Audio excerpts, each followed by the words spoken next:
Because no one ever gives credit to the fact that no matter who comes through those doors, we're going to educate them. We take them and we're going to love on them. It doesn't matter whether they're rich. It doesn't matter whether they're poor. It doesn't matter whether they're gifted. It doesn't matter whether they have special needs. We're going to take care of them. And people don't put enough value. They don't put enough value on it. And that's not just a fight that we're fighting now. Back in 1984, A Nation at Risk was published, and there's a quote in that book, and I memorized it. It said, if another nation were to treat our kids the way they're treated in the public school system, we would consider it an act of war. It was an aggressive book, negative on public education. Now you think about it, that was in 1984. A lot of you probably graduated in the 80s. I graduated in the 90s. When I went to school, I may have felt like it was a concentration camp, but it wasn't. Public schools have always built a strong foundation, educational foundation for our kids. And we continue to do that. This summer, I took my family to the Grand Canyon. And for those of you who took the Grand Canyon trip, you know that you get on a bus and they'll take you to a different rim, and you can get out, you can walk the top rim, or you can hike down into the canyon. Well, I'm on the bus and I strike up a conversation with the guy next to me. He happens to be a lieutenant colonel in the United States military, and so we're talking back and forth. I'm visiting with him about education. He's talking to me about the military, and I asked him, I said, what do you think about the public school system? Same question I asked you this morning. And what he told me was very interesting. He said, the average age of a soldier in World War II was 24 years old. In Vietnam, it dropped to 19. The Gulf War, we shipped off soldiers between the ages of 18 and 20. Now, keep in mind, the young men and women we send into the United States military, very rarely we send our top 10%, the valedictorian, salutatory, and very rarely do they just sign up and go join the military anymore. So he's getting our average public school kids, maybe even some of our below average public school kids. And he said, you know what, Jeremy?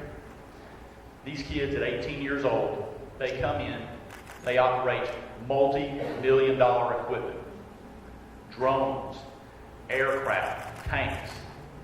And he goes, they're exceptional at it. They have to be gifted socially and academically to do it, and they come out of the public school system in the United States military, defend the freedoms that most people take for granted, and they do it better than any country in the world. He goes, do I think the public school system...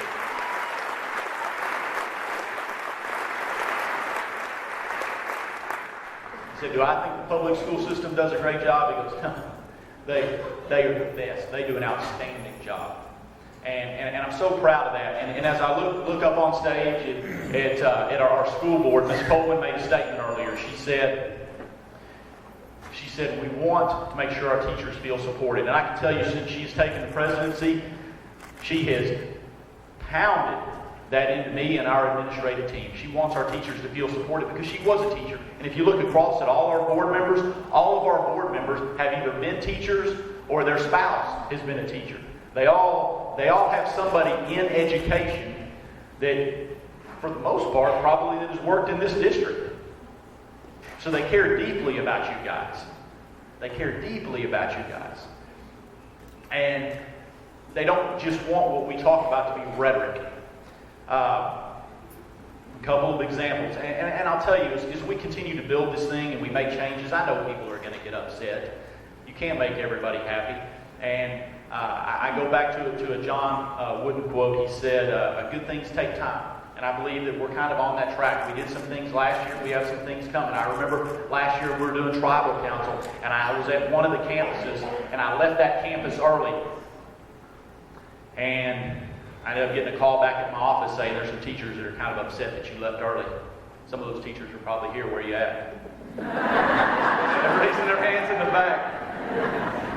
So I went back and I listened to what they had to say in a little room off on the side, and they gave me grief about it.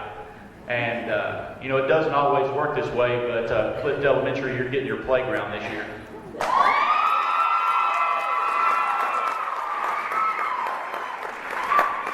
So that's exciting. But we also have campus improvements at every campus, and they're coming. So So when Cliff gets their playground, you don't have to say, hey, what about us? Because I want you to know your time is coming. We have a vision and a plan to take care of every campus, and we are going to execute that plan over the next 3 years. And we're excited. We're excited to have that opportunity. I thank the school board. I also want to thank our campus principals. At this time, I'm going to ask that our campus principals go ahead and step outside. I have somebody in the hallway. I need y'all to go outside, though. So if all our campus principals will step out, they'll meet you in the hallway. I'll talk to you.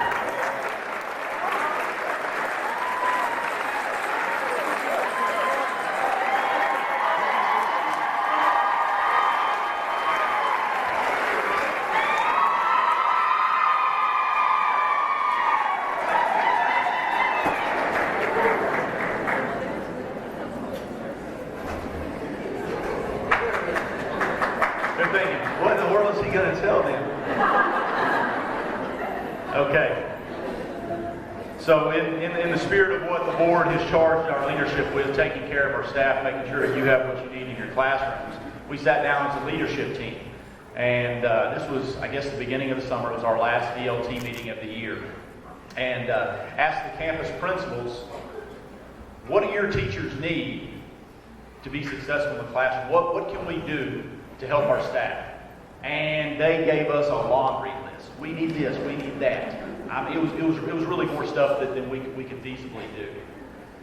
And we sat down to talk about it, and one thing kept coming up over and over again. It says our teachers in Waxahachie, they give so much of themselves, especially at the beginning of the year. You know, if insurance goes up, cost of living goes up, but a kid in a classroom still needs some school supplies, the teacher will go buy their school supplies because that kid needs it. And we know that we're over 50% economically disadvantaged, but we're not going to let those babies not have what they need to be successful in the classroom. So we find a way to make it happen.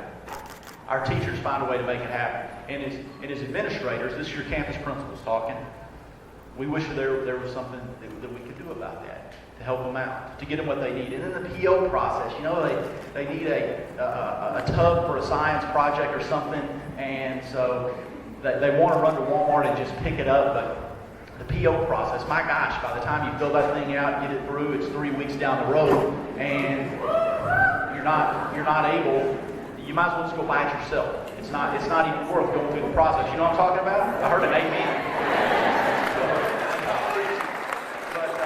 So anyway, so as your campus principals are outside right now, more than anything, when you leave today, I want you to do something for me.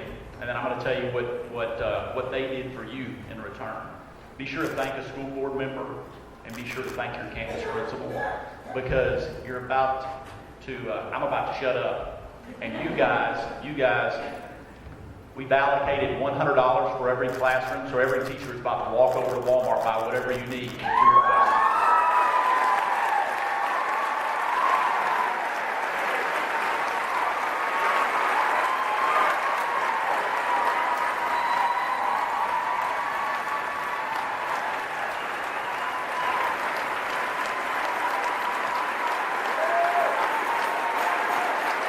There will always be naysayers, people who want to gripe and complain.